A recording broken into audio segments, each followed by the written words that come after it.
السلام عليكم ورحمة الله وبركاته. الحمد لله نحمده ونستعينه ونستغفره ونعوذ بالله من شرور أنفسنا ومن سيئات أعمالنا. من يهده الله فلا مضل له ومن يضلل فلا هادي له. وأشهد أن لا إله إلا الله وأشهد أن محمدا عبده ورسوله أرسله بالهدى ودين الحق ليظهره على الدين كله ولو كره المشركون. اللهم صل على محمد وعلى آل محمد كما صليت على إبراهيم وعلى آل إبراهيم. اللهم بارك على محمد وعلى آل محمد كما باركت على إبراهيم وعلى آل إبراهيم إنك حميد مجيد. أما بعد فإن خير الكلام كلام الله وخير الهدي هدي محمد صلى الله عليه وسلم وشر الأمور محدثاتها وكل محدثة بدعة وكل بدعة ضلالة.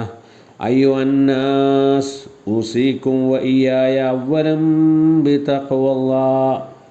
يا أيها الذين آمنوا اتقوا الله حق تقاته ولا تموتن إلا وأنتم مسلمون. أعوذ بالله من الشيطان الرجيم. بسم الله الرحمن الرحيم. وما آتيتم من ربا ليربو في أموال الناس فلا يربو عند الله وما آتيتم من زكاة تريدون وجه الله فأولئك هم المضعفون. صدق الله العلي العظيم. സ്നേഹം നിറഞ്ഞ സഹോദരന്മാരെ, സഹോദരിമാരെ, അള്ളാഹുവിൻ്റെ നിയമങ്ങളും നിർദ്ദേശങ്ങളും ജീവിതത്തിൻ്റെ സകല മേഖലകളിലും പാലിച്ചുകൊണ്ട് അള്ളാഹുവിൻ്റെ തഖ്വയുള്ള മുഅ്മിനീങ്ങളായി മുത്തഖീങ്ങളായി ജീവിതം നയിക്കണമെന്ന് ഓരോരുത്തരെയും ഉണർത്തുകയാണ്, ഉത്ബോധിപ്പിക്കുകയാണ്. പരിശുദ്ധ റമദാൻ അതിൻ്റെ അവസാനത്തെ 10 പ്രവേശിക്കുന്ന സമയത്താണ് നമ്മളുള്ളത്. വളരെ നിർണായകവും വിലപ്പെട്ടതുമായ ദിവസങ്ങളാണ് നമുക്കിനി ലഭിക്കാൻ പോകുന്നത്. അത് പ്രയോജനപ്പെടുത്തുകയും ഈ ദിവസങ്ങളിൽ വരുന്നതായ ലൈലത്തുൽ ഖദറിൻ്റെ രാവിനെ അത് വളരെ നിർണായകമായ ദിവസങ്ങളാണ്. ആ ദിവസങ്ങളെ നമ്മൾ പ്രയോജനപ്പെടുത്തുകയും അമൽ കൊണ്ട് ധന്യമാക്കുകയും ചെയ്യണം എന്ന് ആദ്യമേ തന്നെ ഉണർത്തുകയാണ്. അതുപോലെ തന്നെ നമ്മുടെ ധനത്തിൻ്റെ നിർബന്ധ വിഹിതമായ സക്കാത്ത് കൊടുത്തു വീട്ടുന്ന കാര്യത്തിലും പ്രത്യേകമായി നമ്മൾ ശ്രദ്ധിക്കേണ്ടതുണ്ട്. പരിശുദ്ധ റമദാനിൽ ഏറെ ചർച്ച ചെയ്യപ്പെടുന്ന ഒരു വിഷയമാണ് സക്കാത്ത് എന്നുള്ളത്. എന്നാൽ റമദാനിന് സക്കാത്തുമായി പറയത്തക്ക ബന്ധമൊന്നുമില്ല. സക്കാത്ത് വർഷം തികയുന്ന സമയം എപ്പോഴാണോ അപ്പോഴാണ് കൊടുക്കേണ്ടത്. ഒരാൾ തൻ്റെ സക്കാത്ത് കൊടുക്കുവാനുള്ള അടിസ്ഥാന മാസമായ റമദാനിനെ തിരഞ്ഞെടുക്കുന്നതിൽ തെറ്റും ഇല്ല എന്നർത്ഥം. അതുകൊണ്ട് തന്നെ സക്കാത്തിൻ്റെ പ്രാധാന്യവും അത് എങ്ങനെയാണ് വിനിയോഗിക്കേണ്ടത് എന്നുള്ളതും നമ്മൾ മനസ്സിലാക്കൽ അനിവാര്യമാണ്. നമസ്കാരം, നോമ്പ്, ഹജ്ജ് പോലെയുള്ള കർമ്മങ്ങൾ ചെയ്തുകൊണ്ട് ഒരാൾ സ്വർഗത്തിൽ പ്രവേശിക്കണമെന്നും കൂലി കിട്ടണമെന്നും സാധാരണയായി ആഗ്രഹിക്കാറുണ്ട് വിശ്വാസിയായ ആൾ. എന്നാൽ അതുപോലെ തൻ്റെ ധനത്തിൻ്റെ സക്കാത്ത് കൃത്യമായി കൊടുത്തുകൊണ്ട് അതിലൂടെ എനിക്ക് സ്വർഗം ലഭിക്കണം എന്ന് പലപ്പോഴും അങ്ങനെ ഒരു ചിന്ത ഉണ്ടാവാറില്ല. നോമ്പിൽ പുലർത്തുന്ന കണിശത, നമസ്കാരത്തിൽ പുലർത്തുന്ന കണിശത സക്കാത്തിൻ്റെ വിഷയത്തിൽ ഉണ്ടാവാറില്ല. റമദാനിൽ കുറച്ച് ചർച്ച ചെയ്യുകയും കുറച്ച് എന്തൊക്കെയോ കൊടുക്കുകയും ചെയ്യുമെന്നല്ലാതെ കൃത്യമായ കണക്കും അതിൻ്റെ കണക്കുകൾ എഴുതി വെച്ച് കൃത്യമായ തോതിൽ സമ്പത്തിൻ്റെ തോത് എഴുതി വെച്ച് സക്കാത്ത് കൊടുക്കുന്ന സിസ്റ്റമാറ്റിക്കായ രൂപം ആ വിഷയത്തിൽ നമുക്കുണ്ടാവാറില്ല. അതിലൂടെ അള്ളാഹുവിൻ്റെ അടുപ്പം സിദ്ധിക്കുകയും സ്വർഗം ലഭിക്കുകയും ചെയ്യണമെന്നുള്ള ഒരു ചിന്ത നമുക്കുണ്ടാവാറില്ല. സത്യത്തിൽ ഇസ്ലാമിൻ്റെ പഞ്ചസ്തംഭങ്ങളിൽ വിശ്വാസവും നമസ്കാരവും കഴിഞ്ഞാൽ 3-ാം സ്ഥാനത്ത് വരുന്നതാണ് സക്കാത്ത് എന്നുള്ള ആരാധന. ഖുർആനിൽ 28 സ്ഥലങ്ങളിൽ അഖീമുസ്സലാത്ത ആത്തു സക്കാത്ത, നിങ്ങൾ നമസ്കരിക്കണം എന്ന് പറഞ്ഞതോടൊപ്പം തന്നെ സക്കാത്ത് കൊടുക്കണം എന്ന് പറയുന്നുണ്ട്. അപ്പോൾ അത്രയും പ്രാധാന്യമാണ് ശറഅ് അതിന് നൽകുന്നത്. മാത്രവുമല്ല, അത് സക്കാത്ത് എന്നുള്ളത് സമഗ്രമായ സാമ്പത്തിക പദ്ധതിയാണ് ഇസ്ലാമിൻ്റെ. ഭൗതിക ലോകത്തിലെ മനുഷ്യൻ്റെ പ്രശ്നങ്ങൾക്കുള്ള പരിഹാരമാണ്. പട്ടിണിക്കും കടബാധ്യതക്കും അടിമത്വം, അഥവാ ഇന്നത്തെ അടിമത്വം എന്ന് പറഞ്ഞാൽ അടിമത്തൊഴിലാളികളുണ്ട് ഇന്ന്, അതേമാതിരി വിചാരണ തടവുകാരുണ്ട്, അവരുടെയൊക്കെ മോചനം പ്രശ്നമാണ്. അങ്ങനെയുള്ള പ്രശ്നങ്ങൾക്കെല്ലാം സക്കാത്തിൽ അതിനുള്ള പരിഹാരമുണ്ട് എന്നാണ്. ദാരിദ്ര്യവും പട്ടിണിയും നാട്ടിൽ അശാന്തിയും കുഴപ്പവും അരാജകത്വവും ഉണ്ടാക്കും. അത് പുരോഗതിക്ക് തടസ്സം സൃഷ്ടിക്കും. അതുകൊണ്ട് ദാരിദ്ര്യവും പട്ടിണിയും തുടച്ചു നീക്കുക എന്നുള്ളതാണ് ഏറ്റവും അടിസ്ഥാനമായ ആവശ്യം. അതിന് പരിഹാരമാണ് ഇസ്ലാമിലെ സക്കാത്ത്.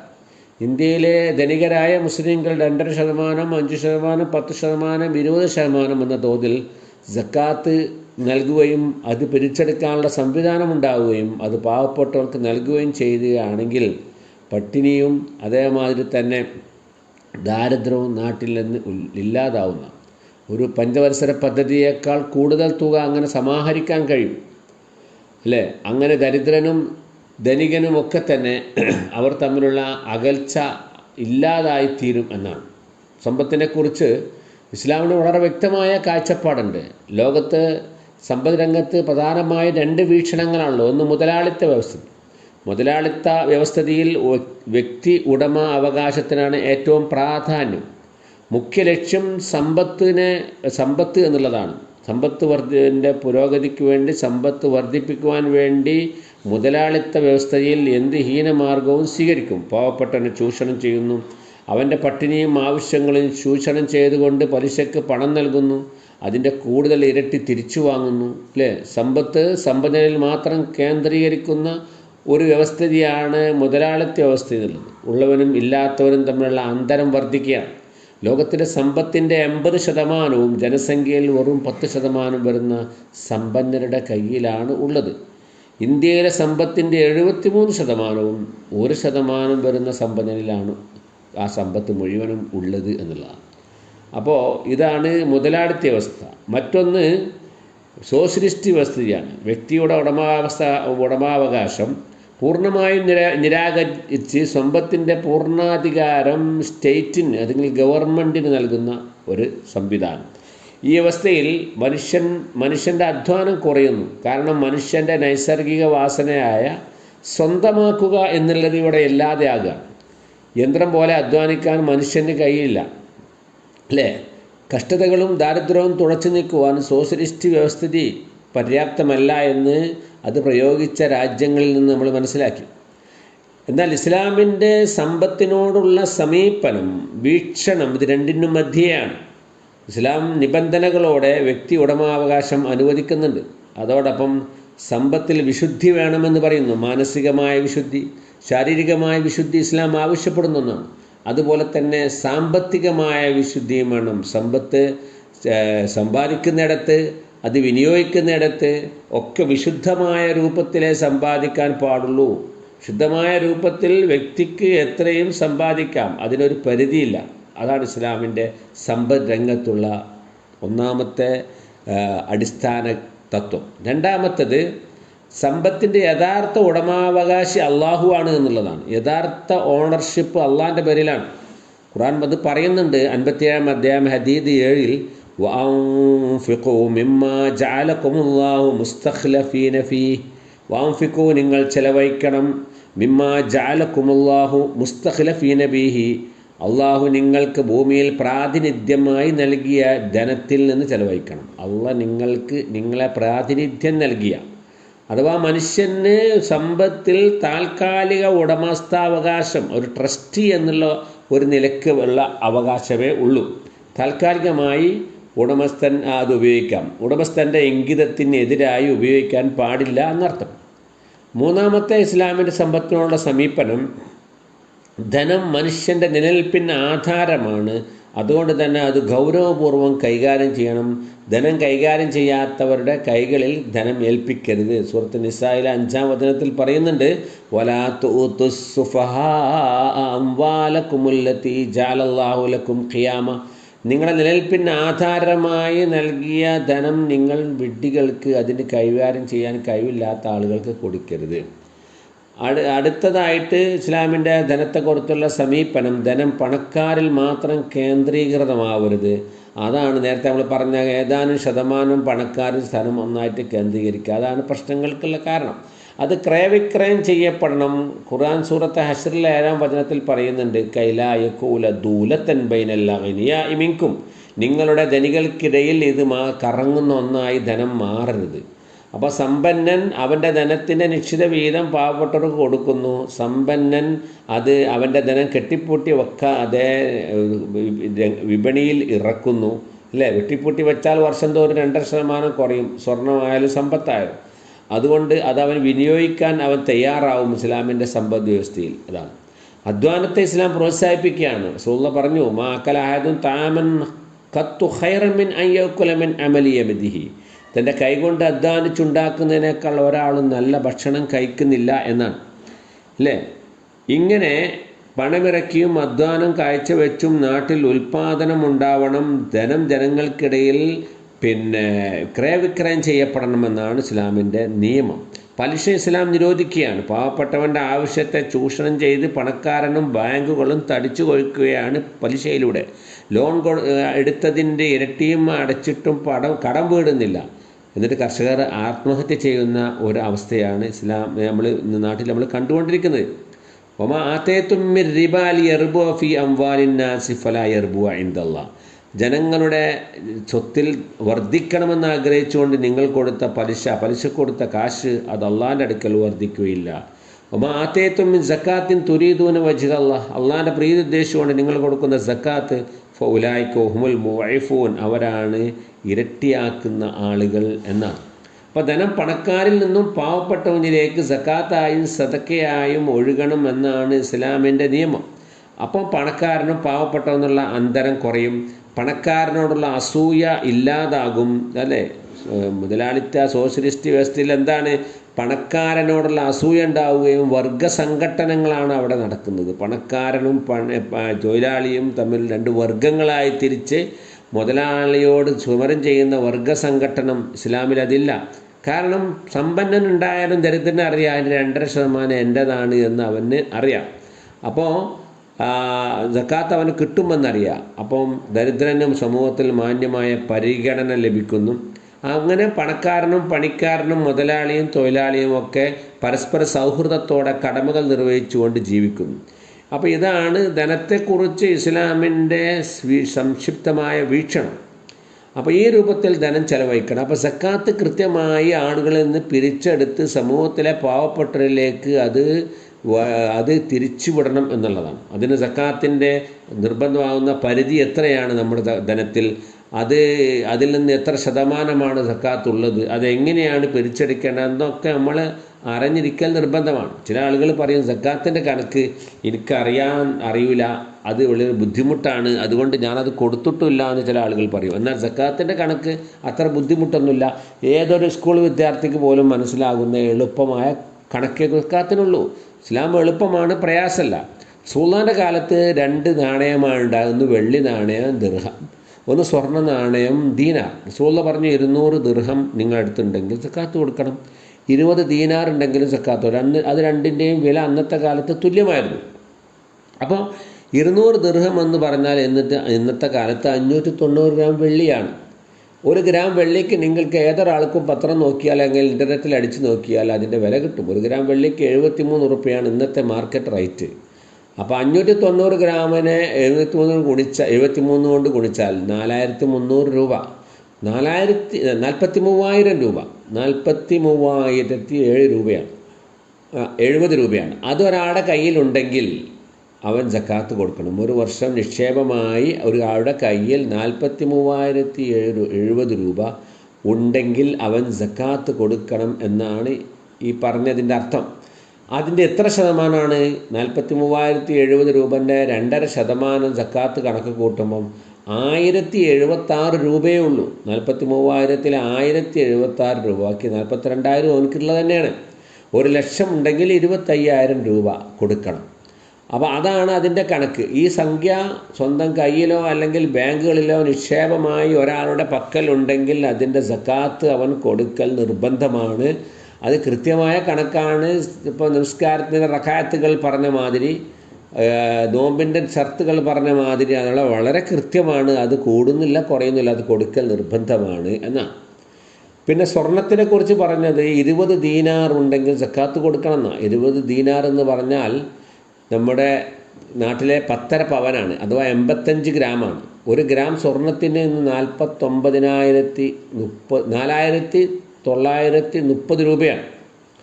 4,930 1 ഗ്രാം സ്വർണത്തിന്. അപ്പോൾ 85 ഗ്രാമിന് 85 കൊണ്ട് അതിന് ഗുണിച്ചാൽ 4,19,050 രൂപയാണ്. 4,19,050 രൂപ ഉണ്ടെങ്കിലാണ് സ്വർണത്തിൻ്റെ സക്കാത്താവുകയെന്നാണ്. അതിൻ്റെ 2.5% സക്കാത്തായി കൊടുക്കണം. 10.5 പവൻ്റെ 2.5% എന്ന് പറഞ്ഞാൽ 2.125 ഗ്രാം സ്വർണം, 125 മില്ലിഗ്രാം സ്വർണമാണ് അവൻ സക്കാത്തായി നൽകേണ്ടത്. ആ സ്വർണമോ അതിൻ്റെ കാശോ അവൻ സക്കാത്തായി കൊടുക്കണം. ഞാൻ പറഞ്ഞല്ലോ, നബിയുടെ കാലത്ത് ദീനാറും ദിർഹമും ഒരേ വിലയായിരുന്നു. ഇന്നത്തെ കാലത്ത് അങ്ങനെയല്ല. ദീനാറും ദിർഹമും വലിയ വ്യത്യാസമുണ്ട്. 1 ഗ്രാം സ്വർണത്തിന് 4,930 രൂപയും 1 ഗ്രാം വെള്ളിക്ക് 73 രൂപയാണ്. അപ്പോൾ 4,857 രൂപേൻ്റെ വ്യത്യാസമുണ്ട്. അതിനാൽ പണ്ഡിതന്മാർ പറയുന്നത് സ്വർണത്തിൻ്റെ വിഷയത്തിലും 200 ദിർഹം വെള്ളിയുടെ കണക്ക്, അഥവാ 590 ഗ്രാം വെള്ളിയുടെ കണക്ക്, 43,000 രൂപയുടെ സ്വർണമുണ്ടെങ്കിൽ സക്കാത്ത് കൊടുക്കണം. അഥവാ 1 പവനും ചില്ലറയും സ്വർണമുണ്ടെങ്കിൽ സക്കാത്ത് കൊടുക്കണം. ഇതിന് തെളിവായിട്ട് പ്രവാചകൻ്റെ അടുക്കൽ ഒരു സ്ത്രീ വന്നു. ആ സ്ത്രീയുടെ ഒരു കുട്ടിയെയും കൊണ്ടുവന്നു. ആ കുട്ടിയുടെ കയ്യിൽ 2 വളകളുണ്ടായിരുന്നു. സക്കാത്ത് കൊടുത്തോ എന്ന് ചോദിച്ചു. ഇല്ല എന്ന് പറഞ്ഞപ്പോൾ നരകത്തിൽ നിന്ന് 2 വള അണിയിക്കുവാൻ നീ തയ്യാറുണ്ടോ എന്ന് ചോദിച്ചു. അപ്പോൾ ആ സ്ത്രീ ആ സ്വർണം ഇസ്ലാമിലെ ബൈത്തുൽ മാലിലേക്ക് സദക്കയായി നൽകി എന്നാണ് സഹിഹ ഹദീസിൽ കാണുന്നത്. അപ്പോൾ അതിൽ നിന്ന് അതിന് പോലും സക്കാത്തുണ്ട്. അണിഞ്ഞ സ്വർണ്ണമായിരുന്നു അത്. അപ്പോൾ ആഭരണമായി അണിഞ്ഞതിന് സക്കാത്തുണ്ടോ എന്നുള്ളതിന് മറുപടി അവിടെ ആയി. കുട്ടീൻ്റെ കയ്യിൽ അണിഞ്ഞ സ്വർണ്ണമായിരുന്നു. അപ്പോൾ ആഭരണത്തിന് സക്കാത്തുണ്ട്. ആ സ്വർണത്തിൻ്റെ സക്കാത്ത് കണക്കാക്കുമ്പോൾ വലിയ അന്തരം ഉള്ളത് കൊണ്ട് വെള്ളിയുടെ നിസാബ് തന്നെ അതിന് ബാധകമാക്കണമെന്ന് പണ്ഡിതന്മാർ ആ വിഷയത്തിൽ അഭിപ്രായം പറയുന്നുണ്ട്. അപ്പോൾ 1 പവൻ അഥവാ 43,070 രൂപൻ്റെ സ്വർണം ഉണ്ടെങ്കിൽ അതിൻ്റെ 2.5% സക്കാത്ത് കൊടുക്കണം. പിന്നീടുള്ളത് ശമ്പളം, തൊഴിൽ, ഇവയാണ്. അതിനൊക്കെ വെള്ളിയുടെ 590 ഗ്രാം വെള്ളി 43,070 രൂപയുടെ കണക്കാണ് ഇതിലൊക്കെ വരുന്നത്. അപ്പോൾ അത് ഉണ്ടെങ്കിൽ 43,000 രൂപ ഒരു വർഷം ഒരാളുടെ കയ്യിൽ മിച്ചമായിട്ട് ഉണ്ടെങ്കിൽ അതിന് 2.5% 1,075 രൂപ സക്കാത്ത് കൊടുക്കണം. ചെലവ് എന്ന് പറയുമ്പോൾ ശമ്പളക്കാരുടെ മാന്യമായ ചെലവാണ്. ഒരു കുടുംബം കഴിയാൻ വേണ്ട ആഹാരത്തിനും മറ്റ് അനിവാര്യമായ ആവശ്യങ്ങൾക്കുമുള്ള ചെലവാണ് കണക്കാക്കേണ്ടത്. ദൂരത്തിനുള്ള ചെലവല്ല നമ്മൾ കണക്കാക്കേണ്ടത്. അതുപോലെ കാർഷിക വിളകൾക്കുള്ള സക്കാത്ത്, ഭൂമിക്ക് സക്കാത്തില്ല, ഭൂമിയിലെ വരുമാനത്തിന് സക്കാത്തുണ്ട്. പരിശുദ്ധ ഖുർആനിൽ ബഖറ 267 കാണാം, യാ അയ്യുഹല്ലദീന ആമനൂ അൻഫിഖൂ മിൻ ത്വയ്യിബാതി മാ കസബ്തും വമിമ്മാ അഖ്റജ്നാ ലക്കും മിനൽ അർദ്. സത്യവിശ്വാസികളെ, നിങ്ങൾ സമ്പാദിച്ച നല്ലതിൽ നിന്ന് ചെലവഴിക്കണം, ഭൂമിയിൽ നിന്ന് നിങ്ങൾക്ക് ഉൽപ്പാദിപ്പിച്ച് തന്നതിൽ നിന്നും ചെലവഴിക്കണം. ഭൂമിയിൽ നിന്നുള്ള ഉൽപ്പന്നങ്ങൾക്ക് സക്കാത്ത് കൊടുക്കണം. സൂറത്ത് അൻആം 141 പറയുന്നുണ്ട്, വാത്തു ഹഖഹു യൗമ ഹസാദി, അത് കൊയ്തെടുക്കുന്ന ദിവസം അതിൻ്റെ അവകാശം നിങ്ങൾ നൽകണം. അഥവാ ഫലങ്ങൾ പറിച്ചെടുക്കുമ്പോൾ അതിൻ്റെ അവകാശം നൽകണം. റസൂലുള്ളാഹിൻ്റെ കണക്ക് പറയുന്നത് 300 സാണ്, അഥവാ 600 കിലോ അരി, 6 കിൻഡൽ അരി. 6 കിൻഡൽ അരിക്ക് തുല്യമായ കാർഷികോൽപ്പന്നങ്ങൾ നെല്ലിലൂടെയും മറ്റ് വ്യത്യസ്തയിലൂടെ, നെല്ല്, തേങ്ങ, കവുങ്ങ്, റബ്ബർ, ഇതിന്നൊക്കെ ലഭിച്ചാൽ മതി.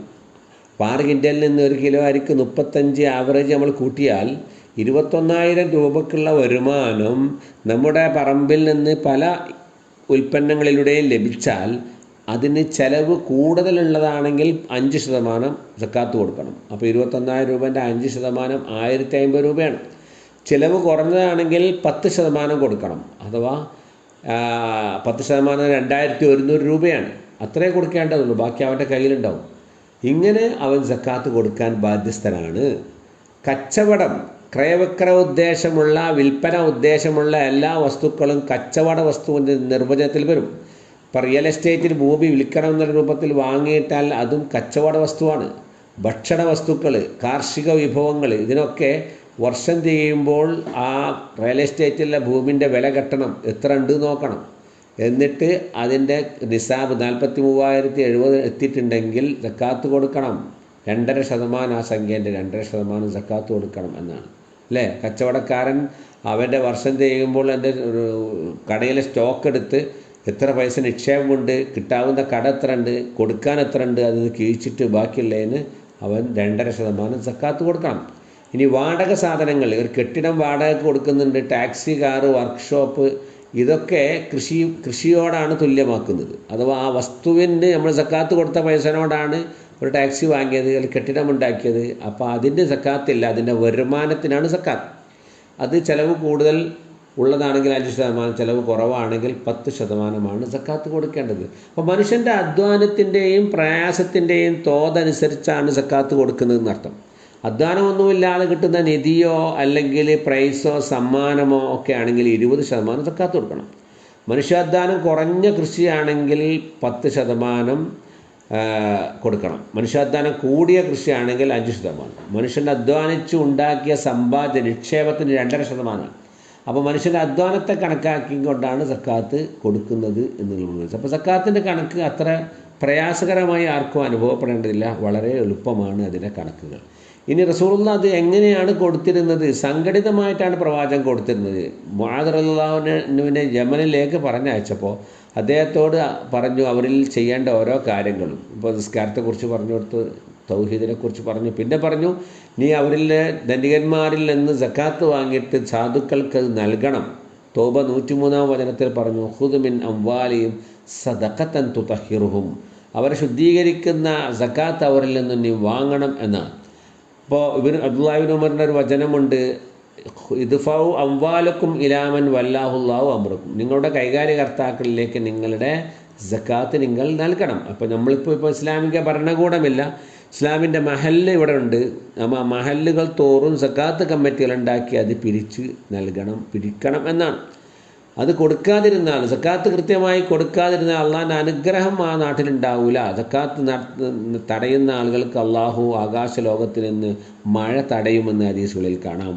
മാത്രമല്ല പരലോകത്ത് അത് നരകത്തിൽ വെച്ച് ചൂടാക്കി അവരുടെ പുറംഭാഗങ്ങളിലും മുഖങ്ങളിലുമൊക്കെ പ്രത്യേകമായി ചൂടുവെക്കും എന്ന് തൗബയിലെ 35-ാം വചനത്തിലും കാണാം. അപ്പോൾ സക്കാത്തിൻ്റെ പ്രാധാന്യമാണ് നമ്മൾ മനസ്സിലാക്കേണ്ടത്. ഇത് സക്കാത്ത് ആർക്കാണ് കൊടുക്കേണ്ടത്? സൂറത്ത് തൗബയിലെ 60-ാം വചനത്തിൽ അത് പറയുന്നുണ്ട്, ഇന്നമസ്സദഖാതു ലിൽ ഫുഖറാഇ വൽ മസാകീനി വൽ ആമിലീന അലൈഹാ വൽ മുഅല്ലഫതു ഖുലൂബുഹും വഫിർ റിഖാബ് വൽ ഗാരിമീന വഫീ സബീലില്ലാഹി വബിനിസ് സബീൽ ഫരീളതൻ മിനല്ലാഹ് വല്ലാഹു അലീമുൻ ഹകീം. ഈ സദഖ ഇവിടെ ഉദ്ദേശിക്കുന്ന സദഖ ചില സ്ഥലത്ത് സക്കാത്തിൻ്റെ അർത്ഥത്തിൽ വരുന്നുണ്ട് കേട്ടോ. അത് പാവപ്പെട്ടവർക്കാണ്, മിസ്കീന്മാർക്കാണ്, സക്കാത്തിന് വേണ്ടി ജോലി ചെയ്യുന്ന ആളുകൾക്ക് കൊടുക്കണം. ഇസ്ലാമിലേക്ക് ഹൃദയം അടുപ്പിക്കപ്പെട്ട ആളുകൾ, മോചനപത്രം എഴുതപ്പെട്ട അടിമ, ആ ഗണത്തിൽ പെടുന്നതാണ് അടിമ തൊഴിലാളികൾ. അങ്ങനത്തെ ചില സ്ഥലത്ത് ജോലി ചെയ്യുന്ന തൊഴിലാളികളുണ്ട്. വിചാരണ തടവുകാരായി കഴിയുന്ന മുസ്ലിങ്ങളൊക്കെ ഇന്ന് ഒരുപാട് ആളുടെ പേരിൽ കള്ളക്കേസ് ഉണ്ടാക്കി വിചാരണ തടവുകാരായി കഴിയാണ്. അവർക്കൊക്കെ സക്കാത്തിൻ്റെ വിഹിതം കൊടുക്കാം. വൽ ഗാരിമീന, കടം കൊണ്ട് വലഞ്ഞവൻ, വഫീ സബീലില്ല, അള്ളാഹിൻ്റെ ദീനിൻ്റെ മാർഗത്തിൽ, വബിനിസ് സബീൽ, വഴിയാത്രക്കാരൻ, ഇവർക്ക് 8 വിഭാഗം ആളുകൾക്കാണ് നമ്മൾ സക്കാത്ത് കൊടുക്കേണ്ടത്. പിന്നെ ഒരു കാര്യം മനസ്സിലാക്കേണ്ടത്, സക്കാത്ത് നിർബന്ധമായി നമ്മൾ നമസ്കാരം, ഹജ്ജ്, നോമ്പ് പോലെയുള്ളതാണ്. ഇതിൻ്റെ പുറമെ സമൂഹത്തിൽ വലിയ കൊടും പട്ടിണിയും ദാരിദ്ര്യവും അതേമാതിരി കോവിഡ് പോലെയുള്ള സംഭവങ്ങളിൽ ക്ഷാമോ യുദ്ധമൊക്കെ ഉണ്ടാകുമ്പോൾ പ്രവാചകൻ സല്ലല്ലാഹു അലൈഹി വസല്ലം ധനികന്മാരിൽ നിന്നും ദാനം നിർബന്ധ സ്വഭാവത്തിൽ തന്നെ വാങ്ങിയിരുന്നതായിട്ട് കാണാം. തബൂക്ക് യുദ്ധവേളയിലും മുളർ ഗോത്രക്കാർ വളരെ പട്ടിണിയുമായി വന്ന സന്ദർഭത്തിലുമൊക്കെ അവരിൽ നിന്നും സക്കാത്തിൻ്റെ പുറമെ സദക്കയും വാങ്ങിയിരുന്നതായിട്ട് കാണാം. ഇങ്ങനെ ഇസ്ലാമിൻ്റെ സമ്പത്ത് വ്യവസ്ഥ എന്ന് പറഞ്ഞാൽ മനുഷ്യരുടെ പട്ടിണി മാറ്റാനും വിശക്കുന്നവന് ആഹാരം നൽകാനും പണക്കാരനും പാവപ്പെട്ടവെന്നുള്ള അന്തരം കുറക്കാനുമുള്ള ഉത്തമ ഫോർമുലയായി ഇന്നും ലോകത്ത് നിലകൊള്ളുകയാണ്. ഏതെങ്കിലും ഒരു പ്രദേശത്ത്, ഏതെങ്കിലും ഒരു നാട്ടിൽ അത് കൃത്യമായി നടപ്പിലാക്കിയാൽ അവിടെ പട്ടിണി ഇല്ലാതാവുന്ന, ഇവിടെ വർഷങ്ങളോളം ഭരണകൂടങ്ങൾ മാറി മാറി ഭരിച്ചിട്ടും പണക്കാരനായും പണിക്കാരനായും തൊഴിലാളിയായും പട്ടിണി പാവങ്ങളായിട്ട് കഴിയുകയാണ്. അതിനുള്ള യഥാർത്ഥമായ ലോകത്തിന് മുമ്പുള്ള പരിഹാരമാണ് ഇസ്ലാമിൻ്റെ സക്കാത്ത് എന്ന് മുസ്ലിങ്ങളല്ലാത്ത ആളുകൾ തന്നെ അംഗീകരിച്ചിട്ടുള്ള കാര്യമാണ് അല്ലേ? ഇസ്ലാമിൻ്റെ സമ്പദ് വ്യവസ്ഥയിൽ പണക്കാരൻ തൻ്റെ ധനം ഉൽപ്പാദനത്തിന് ഇറക്കുന്നു, തൊഴിലാളികൾ കൃത്യമായി ജോലി ചെയ്യുന്നു, കർഷകർ കൃഷി നടത്തുന്നു അല്ലേ? വഞ്ചനയും മായവും ഒന്നും ചേർക്കാതെ കീടനാശികൾ നിൽക്കാതെ അവർ കൃഷി നടത്തുന്നു. പണക്കാരൻ പാവപ്പെട്ടവനെ സഹായിക്കുന്നു. തൊഴിലാളിക്ക് മുതലാളിയോട് അസൂയയില്ല, കാരണം അവൻ്റെ തലത്തിലെ 2.5% എൻ്റേതാണെന്ന് തൊഴിലാളിക്ക് അറിയാം അല്ലേ? അങ്ങനെ ദാരിദ്ര്യം പൂർണ്ണമായും ചരിത്രത്തിൽ ഇല്ലാതായത് അബ്ദുൽ അസീസിൻ്റെ കാലഘട്ടത്തിലും ഒക്കെ സമ്പത്ത് വാങ്ങാൻ ആളില്ലാത്തൊരവസ്ഥ, പാവപ്പെട്ടവനില്ലാത്തൊരവസ്ഥ ഉണ്ടായിട്ടുണ്ട്. ആ ഒരവസ്ഥ ലോകത്ത് സംജാതമാണെങ്കിൽ ഇസ്ലാമിലെ സമ്പദ് വ്യവസ്ഥ നമ്മൾ അത് പുനരുജ്ജീവിപ്പിക്കണം. ഓരോ മഹലിലും സക്കാത്ത് കമ്മിറ്റികളില്ലാത്ത മഹലിൽ സക്കാത്ത് കമ്മിറ്റികൾ ഉണ്ടാക്കി അത് വളരെ സജീവമായി അത് നടപ്പിൽ വരുത്തിയാൽ ആ പ്രദേശത്തെ പട്ടിണി ഇല്ലാതാക്കാൻ നമുക്ക് കഴിയും. അപ്പോൾ സക്കാത്ത് എന്ന് പറയുമ്പോൾ ഒരു സമഗ്രമായ സാമ്പത്തിക പദ്ധതിയാണ് ഇസ്ലാമിൻ്റെ. അത് നമ്മൾ അതിൻ്റെതായ രൂപത്തിൽ ഉൾക്കൊണ്ടുകൊണ്ട് അത് പ്രാവർത്തികത്തിൽ നമ്മൾ കൊണ്ടുവരണം. അതാണ് നമുക്ക് ഈ പരിശുദ്ധ റമദാൻ മാസത്തിൽ കരണീയമായിട്ടുള്ളത്. റബ്ബ് അത്തരം സത്യവിശ്വാസികൾ നമ്മളെല്ലാവരെയും ഉൾപ്പെടുത്തി അനുഗ്രഹിക്കുമാറാവട്ടെ. ജീവിതത്തിൽ വന്നുപോയ തെറ്റുകളും കുറ്റങ്ങളും പഠിച്ച് നമുക്ക് വിട്ടുപുറത്ത് മാപ്പാക്കി തരുമാറാവട്ടെ. രോഗങ്ങൾ കൊണ്ട് വിഷമിക്കുന്ന ആളുകൾക്ക് പടച്ചതമ്പുരാൻ ശിഫയും ആഫിയത്തും നൽകി അനുഗ്രഹിക്കുമാറാവട്ടെ. മരണപ്പെട്ടു പോയ ആളുകൾക്ക് അല്ലാഹു മഗ്ഫിറത്തും മർഹമത്തും നൽകുമാറാവട്ടെ. اللهم اغفر للمؤمنين والمؤمنات والمسلمين والمسلمات الأحياء منهم والأموات إنك مجيب الدعوات يا قاضي الحاجات. اللهم أعز الإسلام والمسلمين وأذل الشرك والمشركين. اللهم أجرنا من النار. اللهم اجعل هذا الشهر الشريف شاهدا لنا لا شاهدا علينا، واجعله حجة لنا لا حجة علينا. اللهم تقبل منا صلاتنا وصيامنا وقيامنا وسائر أعمالنا يا رب العالمين. ربنا اغفر لنا ولإخواننا الذين سبقونا بالإيمان ولا تجعل في قلوبنا غلا للذين آمنوا ربنا إنك رؤوف رحيم.